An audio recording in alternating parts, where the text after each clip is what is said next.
السلام علیکم ورحمۃ اللہ وبرکاتہ نحمده ونصلی علی رسوله الکریم اما بعد فاعوذ باللہ من الشیطان الرجیم بسم اللہ الرحمن الرحیم یا ایہا الذین آمنوا اتقوا اللہ حق تقاته ولا تموتن الا وانتم مسلمون صدق اللہ العظیم۔ محترم حاضرین جمعہ، بزرگوں، دوستوں اور میرے عزیز ساتھیوں، اللہ رب العزت نے اس دنیا کے اندر تمام انسانوں کو، تمام حیوانات کو پیدا فرمایا اور اس کے ساتھ ان کی ضروریات کو جوڑ دیا ہے۔ جتنی بھی مخلوقات ہیں یہ کسی نہ کسی ضرورت کے ساتھ جڑی ہوئی ہے، اور انسان اشرف المخلوقات ہونے کے باوجود بہت ساری چیزوں کا محتاج ہے، اور انسان کو، ہر انسان کو بھی کہا جائے تو غلط نہ ہوگا، ایک فکر ہمیشہ لاحق رہتی ہے، وہ فکر ہے روزی کی فکر۔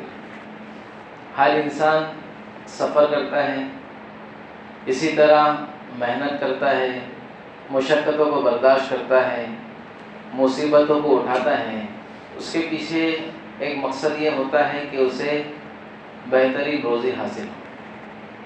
یہ اللہ رب العزت نے ہمارے ساتھ جوڑا ہے، اور اس چیز کو جوڑ کر اللہ رب العزت نے قرآن مجید کے اندر ہماری رہبری فرمائی کہ تمہاری روزی، تمہارا رزق آسمانوں میں ہے، تم زمینوں میں اسے تلاش مت کرو۔ روزی کہاں ہے؟ آسمانوں سے اترتی ہے۔ دودھ کا ایک ایک قطرہ، شہد کا ایک ایک قطرہ، اناج کا ایک ایک دانہ یہ آسمانوں سے اترتا ہے۔ ہمیں نظر آتا ہے کھیتی سے اناج ملتا ہے، لیکن آپ غور کریں اور تھوڑی کوشش کریں کہ جو کھیتی سے ہم کو تن و من اناج مل رہا ہے اس کو کھود کر دیکھیں کہ نیچے کیا ہے، وہاں پر کچھ بھی نہیں ملے گا۔ تو دوستو، نظریں تو یہ دیکھتی ہے کہ زمین سے اناج مل رہا ہے، گائے بھینس سے دودھ مل رہا ہے، لیکن ایمان والے کا اس بات پر یقین ہونا چاہیے کہ یہ تمام چیزیں آسمانوں سے اتر رہی ہیں۔ روزی کا نظام پورا کے پورا آسمانوں میں ہے۔ جو ہم کو دریا نظر آتے ہیں یہ ہمیں زمین پر نظر آتے ہیں، لیکن اگر ہم غور کریں تو بارشوں کے ذریعے سے آسمانوں سے بارش ہوتی ہے، وہ دریا بن جاتے ہیں۔ تو یہ بات اللہ نے سب سے پہلے سمجھنی ہے کہ ہم کو ضرورت سے جوڑے رکھا ہے۔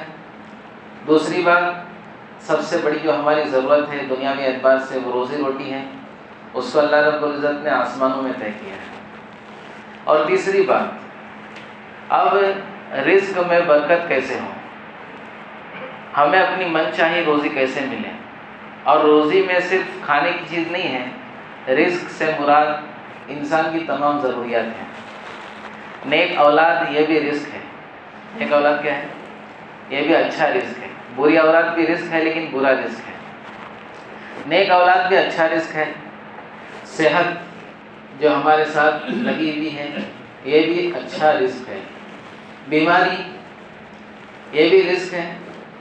تو دوستو، ہمیں زندگی میں انسان ہونے کے ناطے جن چیزوں کی ضرورت پڑتی ہے، اگر یہ ہمارے ساتھ اچھی ہے تو یہ اچھا رزق ہے، اور تمام چیزیں رزق ہی ہے، یہ آسمانوں سے اس کا تعلق ہے۔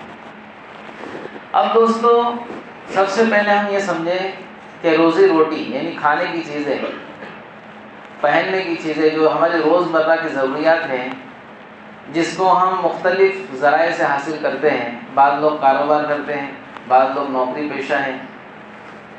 تو سب سے پہلے ہم کاروبار کے متعلق آج سنیں گے کہ بہت سارے لوگ، اور خصوصاً مسلمان، ہمارے ملک کے مسلمان یہ کاروبار کرتے ہیں۔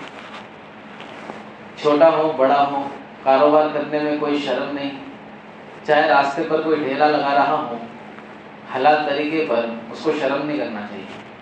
شرم تو چوری کرنے میں کرنا چاہیے۔ شرم تو آدمی کو چوری کرنے میں، دھوکہ دینے میں، کسی کی زمین ہڑپنے میں، کسی کا کوئی ناجائز مال ہڑپنے میں آنی چاہیے۔ کاروبار چھوٹا سے چھوٹا جس کو سمجھا جاتا ہے حلال طریقے والا، اس کے اندر شرم، یہ اسلام اس کی اجازت نہیں دیتا۔ تو ہم سب سے پہلے آج کاروبار کے متعلق سنیں گے کہ کون سا بزنس، کون سا کاروبار اللہ تبارک و تعالیٰ اس میں خوب برکتیں دے گا۔ ہر آدمی کو ایک تجسس ہوتا ہے دل میں، کیا کروں کہ مجھے جو ہے مال ملے، میرے پیسوں میں، میرے رزق میں برکت آئے۔ تو دیکھو دوستو، ایسا دنیا کے اندر کوئی بھی کاروبار نہیں ہے جس کے اندر آپ کو 100% گارنٹی دی جا سکتی ہے کہ آپ اس کاروبار کو اختیار کر کے کروڑ پتی بن جائیں، وہ تو اللہ کے ہاتھ میں ہے۔ لیکن یہ قسم کھا کے کہا جا سکتا ہے کہ اگر ہم نے کاروبار اللہ کے حکموں کے مطابق، اللہ کے نبی صلی اللہ علیہ وسلم کے طریقوں کے مطابق کیا تو اس میں ہم کو انشاءاللہ 100% گارنٹی ہے کہ کامیابی حاصل ہو۔ آج ہم بہت ساری جگہوں پر کاروبار کرتے ہیں اور اس میں فیل ہو جاتے ہیں، اس کے اندر ناکامیاں ہاتھ میں آتی ہیں، اس کے اندر ہم کو لاس ہو جاتا ہے۔ تو اس کی کچھ وجہ ہیں، اس کی کچھ وجہ ہیں۔ سب سے پہلے اس کی وجہ یہ ہے ظاہری اعتبار سے کہ ہم اس میں اللہ اس کے رسول کے طریقوں کو تلاش نہیں کرتے۔ ایسا کوئی بھی کاروبار نہیں ہے جس کے اندر اللہ کی طرف سے کوئی رہبری نہ ہو اور نبی کریم صلی اللہ علیہ وسلم کا سنت طریقہ نہ ہو۔ سمجھ میں آ رہی بات؟ تو سب سے پہلے کاروبار کرنے میں اللہ اس کے رسول کے حکموں کو جاننا ہے، جس میں سب سے بڑا اور پہلا حکم یہ ہے کہ سودی کاروبار سے بچنا ہے۔ کس سے بچنا ہے؟ احل اللہ البیع وحرم الربا۔ اللہ رب العزت فرماتے قرآن مجید میں کہ اللہ رب العزت نے بیع و شراء، خرید و فروخت، تجارت تمہارے لیے حلال قرار دی ہے۔ اور حدیث سے یہ بات ملتی ہے کہ فرائض نماز، روزہ، حج، ان کے ادائیگی کے بعد مسلمان پر روزی کمانا بھی فرض ہے، حلال روزی۔ لیکن اللہ رب آگے فرما رہے ہیں وحرم الربا، سودی کاروبار، سودی لین دین، یہ تم پر اللہ رب العزت نے حرام قرار دیا ہے۔ ہم جو ہے سودی اعتبار سے کوئی بھی کاروبار کریں گے، چاہے ہم کو بہت زیادہ نفع نظر آ رہا ہو، پروفٹ نظر آ رہا ہو، اللہ رب العزت کی طرف سے اس میں سے برکت اٹھا لی جائے گی، اور اس کا آخرت میں جو نقصان ہونا ہے وہ تو ہو کر رہے گا۔ اللہ رب العزت سودی کاروبار کرنے والوں کو، سودی لین دین کرنے والوں کو دھمکا رہے ہیں کہ میرا تمہارے لیے اعلان جنگ ہے، میں تم سے لڑوں گا اگر تم سودی کاروبار میں ملوث ہو، سودی لین دین تمہارا چلتا ہو۔ تو معلوم ہوا دوستو، سب سے پہلے سودی انٹرسٹ، اس کے کاروبار سے بچنے کی ہم کو فکر کرنا ہے۔ آج ایسے بہت سارے کاروبار، بہت سارے ایسے جو ہے معاملات ہو رہے ہیں جس میں ہم حلال اور حرام اور سود کے اعتبار سے بے فکر ہو کر ان چیزوں کو کرتے ہیں۔ اللہ کے نبی صلی اللہ علیہ وسلم نے ارشاد فرمایا قیامت سے پہلے سود عام ہو جائے گا اور انسان کو یہ فکر نہیں رہے گی کہ وہ حلال کما رہا ہے یا حرام کما رہا ہے۔ اور دیکھو دوستو، آج ہم کما کے پریشان ہیں، کما کے جو ہے نا، پیسہ بہت ہے، بہت آتا ہے، لیکن کہاں جاتا ہے پتہ نہیں چلتا۔ ایسے بہت سارے لوگ آتے ہیں ہمارے پاس کہ مولانا برکت ہی نہیں ہے، بہت پیسہ آتا ہے لیکن کہاں جاتا ہے معلوم ہی نہیں پڑتا۔ بڑے بڑے جو ہے کروڑ پتی لوگ جو ہے قرضوں میں ڈوبے ہوئے ہیں۔ کیا میں ڈوبے ہوئے؟ قرضوں میں ڈوبے ہوئے، بولے بہت پیسہ ہے، بہت بڑا کاروبار ہے، لیکن ڈوبا ہوا ہے قرضے میں۔ تو اس کی واحد وجہ سودی لین دین ہے، سودی کاروبار ہے، بغیر علم کے کاروبار کرنا، اس کی وجہ سے یہ ہوتا ہے۔ ایک بہت بڑی کمپنی سے متعلق ہمارے استاد نے ایک چیز بتائی تھی، گلف کی ایک بہت بڑی کمپنی تھی اور اس کی جو ہے مالک جو تھے وہ عرب تھے، تو انہوں نے جو ہے سودی اعتبار سے قرضہ لیا ہے، بہت بڑی کمپنی ہے، انہوں نے نام بھی بتایا تھا، نام نہیں بتاؤں گا میں، بہت بڑی کمپنی ہے، سود اعتبار سے انہوں نے خوب قرضہ لیا، حالانکہ عرب تھے، مسلمان تھے، جس کی وجہ سے بڑی پریشانی میں آ گئے وہ۔ تو انہوں نے ایک صحیح کام کیا کہ ادھر کے جو عالم تھے، مفتی تھے، ان کے پاس جا کر اپنا مسئلہ رکھا کہ میں نے یہ غلطی کی ہے، اب اس غلطی سے شریعت میں کیا راستہ ہے کہ میں اس غلطی کو ختم کروں اور اللہ کی غضب سے بچوں۔ تو وہاں کے جو مفتی تھے انہوں نے ان کو ایک چیز بتائی، ایک راستہ بتایا. انہوں نے کہا کہ دیکھو برائی کو برائی کے ذریعے ختم نہیں کیا جا سکتا. اگر آپ دوسرے کسی کے پاس جاتے تو وہ کہتا تو اور قرض لے، یہ قرض ختم کر، اور پھر کیا کرنا، جب قرض ختم ہو جائے گا پھر کمپنی آگے بڑھ جائیں گی، تو وہ اور قرض میں ڈوب جاتا ہے. تو انہوں نے کہا کہ آپ کی جو کمپنی ہے مثال کے طور پر اس کے اندر 100 حصے ہیں، تو کچھ حصوں کو آپ بیچ دو، دوسرا قرض لینے کے چکر میں مت پڑو، اس کو بیچو، اور بیچنا حلال ہے. اب اللہ کی مدد آپ کے ساتھ آئے گی. تو ان کو بات سمجھ میں آ گئی. انہوں نے اپنے کمپنی کے کچھ حصے، کچھ شیئرز بیچ دیے. اب کچھ حصے اور کچھ شیئرز بیچ دیے تو کیا ہوا، سود سے بچ گئے. پورا پیسہ جو ان کو ملا وہ جن سے انہوں نے سودی اعتبار سے قرضہ لیا تھا وہ سب ادا کر دیا. بظاہر کمپنی کا تھوڑا نقصان ہو گیا کہ اتنی ساری چیزوں پر ہمارا قبضہ تھا، اتنی ساری چیزیں ہمارے پاس تھی، اس میں سے بہت بڑا حصہ بک گیا. لیکن دوستو شریعت کے اوپر عمل کرنے کی وجہ سے کچھ ہی سال کے اندر وہ کمپنی پہلے جہاں پر تھی اس سے اور آگے بڑھ گئی. ان کو اتنا نفع ہوا کیونکہ ابھی کوئی مسئلہ نہیں، لوگوں کو بھی اعتماد ہو گیا کہ اب یہ کمپنی کے اوپر کوئی قرضہ نہیں ہے. لوگوں نے خوب وہاں پر پیسہ لگایا اور ان کو آگے بڑھنے کا موقع مل گیا. اب یہ تو بڑی بڑی باتیں ہیں، بڑے بڑے لوگ کی ہیں، اس میں ہمارا کیا فائدہ، یہ بھی آپ کے دل میں بات پیدا ہوگی. آپ بڑی بڑی کروڑوں کی کمپنی کی بات کر رہے ہیں، ہمارے پاس تو وڑا پاؤ کھانے کو پیسے نہیں ہیں، ہماری بات کرو.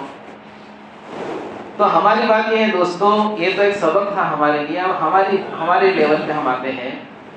اکثر یہ ہوتا ہے بہت سارے لوگ مسئلہ پوچھنے آتے ہیں، اور یہ صرف ہمارے یہاں کا مسئلہ نہیں ہے، تمام مسلمانوں کا اور تمام غیر مسلموں کا بھی یہی مسئلہ ہے. آدمی پر کچھ قرضہ ہو جاتا ہے یا وہ کوئی کاروبار کرنا چاہتا ہے، چھوٹا موٹا، 1,00,000 1,50,000 والا، 30-40 ہزار والا کوئی کاروبار کرنا چاہتا ہے، لیکن اس کے پاس پیسہ نہیں ہوتا. تو وہ اس کے ذہن میں ایک بات یہ آتی ہے جیسے سب کرتے ہیں ویسا ہم بھی کریں گے. بیوی کے زیور گروی رکھ کر اس سے پیسہ اٹھاتا ہے اور پھر کاروبار کرتا ہے. تو اکثر لوگ پوچھتے ہیں کہ ایسا کر سکتے ہیں کہ زیورات ہو یا اور کوئی چیز ہو گروی رکھی جائے اور پھر اس سے کاروبار کیا جائے. تو دوستو شریعت جو ہے ہم کو ایک بہت صاف ستھرا راستہ بتاتی ہے. بیوی کی اجازت سے ہم اس کے زیورات کو بیچ دیں، نہ کہ گروی رکھیں، کیونکہ سودی طریقے پر گروی رکھنا یہ بھی حرام ہے. سودی طریقے پر کسی چیز کو گروی رکھنا یہ بھی حرام ہے، اس میں کبھی بھی برکت نہیں ہو سکتی. تو آپ کے لیے سیدھا راستہ یہ ہے، اگر بیوی آپ کے فیور میں ہے اور آپ سے محبت کرتی ہے تو وہ آپ کو دے دے گی، یہ آپ بیچ دو، چھوٹا موٹا کاروبار شروع کرو، اللہ اس میں برکت دے گا. اور اگر آپ نے گروی رکھا تو ہو سکتا ہے وہ جو کاروبار آپ کر رہے ہیں اس کے اندر بھی جو ہے بے برکتی ہو جائے، اور یہ جو گروی رکھنے کا وبال ہے آپ پر، دھیرے دھیرے جو گروی رکھنے والا جو سسٹم ہوتا ہے نا دوستو، یہ دھیرے دھیرے پیسہ اتنا بڑھ جاتا ہے کہ آخر کار یہ بات آتی ہے کہ آپ سونا توڑ دو، سونا ختم کر دو. اس سے پہلے یہ نوبت آنے سے پہلے اگر ہم پہلے ہی وہ ختم کر دیں تو کیا ہوگا، اس میں برکت ہوگی. سمجھ میں آ رہی بات؟ تو گروی رکھنے کے چکر میں ہم نہ پڑے. حضرت عبد الرحمن بن عوف کے 4 اصول ہیں تجارت کے اعتبار سے. مسلمانوں میں، اہل اسلام میں جب تجارت کا نام آتا ہے تو ذہن میں عبد الرحمن بن عوف کا نام آتا ہے. یہ بہت بڑے مالدار صحابہ کرام میں اگر کہا جائے کہ ان کا جو ہے ٹاپ پہ نام آتا ہے، حضرت عثمان، حضرت عبد الرحمن اور کچھ صحابہ ہیں. ان کے پاس خوب مال تھا، اور یہ مال باپ دادا کا ملا ہوا نہیں تھا بلکہ اپنے محنت سے انہوں نے کمایا تھا. ایک ہوتا ہے نا آدمی کو باپ دادا کی طرف سے ملتا ہے، باپ نے خوب محنت کیا، خوب جگاڑ کیا، خوب جھول کیا، خوب جمع کیا، بچے کے ہاتھ میں فری میں آ گئی، تو اس کی کوئی اس کے نظروں میں اہمیت نہیں ہوتی، اور وہ اس کو نہ بنا پاتا ہے نہ بچا پاتا ہے. لیکن ایک آدمی خود اپنی محنت سے، اپنی کوشش سے، اپنی اصولوں سے، اپنی صلاحیت سے کماتا ہے. تو عبد الرحمن بن عوف ان لوگوں میں ہیں، کوئی باپ دادا کا نہیں ملا تھا ان کو، بلکہ اپنی محنت اور اپنی کوشش اور اللہ کی جو ہے نا مرضی کے مطابق انہوں نے عمل کیا، اس لیے اللہ نے ان کو خوب برکت عطا فرمائی. تو انہوں نے اپنی تجارت کے اندر 4 اصول بنائے تھے. کتنے بنائے تھے؟ 4 اصول بنائے تھے. اب وقت کم ہے انشاءاللہ، خالی میں بتا دیتا ہوں، آئندہ اس کی تفصیل بیان کروں گا. سب سے پہلا عبد الرحمن بن عوف کا اصول یہ تھا کہ وہ کسی بھی مال کو بغیر عیب بتائے نہیں بیچتے تھے. کسی بھی مال کو، کسی بھی اپنے پروڈکٹ کو بغیر عیب بتائے نہیں بیچتے تھے. اور بعض اوقات ایسا ہوتا ہے کہ کسی چیز میں عیب نہیں ہوتا، کسی مال میں، کسی پروڈکٹ میں خرابی نہیں ہوتی، لیکن اس سے خرابی کے امکانات ہوتے ہیں. خرابی کے امکانات ہوتے ہیں کہ آگے چل کر اس کے اندر یہ پرابلم آ سکتا ہے. اس کی کوئی گارنٹی نہیں ہے. چائنا کا آئٹم ہے، چلے گا تو چاند تک جائے گا، اور نہیں چلے گا تو شام تک بھی نہیں چلے گا. تو امکانات بھی بتا دیتے تھے وہ. ایک اصول یہ کہ سب سے پہلے سامان کو بغیر عیب بتائے نہیں بیچتے تھے. دوسرا اصول نہ ادھار خریدتے تھے. تیسرا اصول نہ ادھار بیچتے تھے. اس کی انشاءاللہ میں آگے چل کر تفصیل کروں گا آئندہ جمعہ کو. تیسری چیز نہ ادھار بیچتے تھے. اور چوتھی چیز بہت کم مارجن پہ کوئی بھی مال بیچتے تھے. زیادہ فکس ریٹ کے چکر میں نہیں پڑتے تھے کہ یہی پکڑ کے بیٹھے اسی میں دوں گا. کم مارجن پر وہ بزنس کرتے تھے جس کی وجہ سے ان کا مال زیادہ بکتا تھا. یہ 4 اصول ہے. اب انشاءاللہ آئندہ اس کی تفصیل بیان کروں گا. تو دوستو آپ سوچ رہے ہوں گے کہ آج یہ تجارت والا معاملہ کہاں سے آ گیا. دوستو یہ تجارت والا معاملہ جو ہے علماء سے سنا ہے کہ 2 چیزیں ہیں جو انسان کو، مسلمان کو اسلام سے ہٹا سکتی ہے، کفر کی طرف لے جا سکتی ہے. 2 چیزیں ایسی ہیں. سب سے پہلے علم کا نہ ہونا. آدمی کا علم نہیں ہے تو وہ کیا ہوگا؟ اللہ کے حکموں سے دور ہوگا، اللہ کے نبی کے طریقے سے دور ہوگا، وہ خود بخود کفر کی طرف، ارتداد کی طرف جائے گا. دوسری چیز غریبی، تنگ دستی، یہ بھی انسان کو برائی کی طرف لے جاتی ہے. اگر ایک عورت ہے جس کا کوئی کمانے والا نہیں ہے تو یہ غریبی اس کو غلط راستے پر لے جا سکتی ہے. اگر کوئی شخص ہے جس کے پاس کوئی کمائی کا صحیح ذریعہ نہیں ہے، اس کے پاس پیسہ نہیں ہے، وہ چور ڈاکو بن سکتا ہے. اس لیے اسلام یہ کہتا ہے کہ تم کو غریب رہنے کی ضرورت نہیں ہے، بلکہ تم بھی مالدار بنو. لیکن جس طریقے پر ہم بتا رہے ہیں اللہ اس کے رسول کی مرضی کے مطابق بنو. تو اسی لیے دوستو اس موضوع کا آنا بھی ہمارے سامنے بہت ضروری ہے. اسی لیے اس موضوع کو آج میں نے چھیڑا. آئندہ اللہ رب العزت توفیق دے گا تو تجارت کے جو 4 اہم اصول بیان کیے گئے ہیں ان کی تفصیل ہوگی. اللہ رب العزت ہم سب کو غیر سنے عمل کی توفیق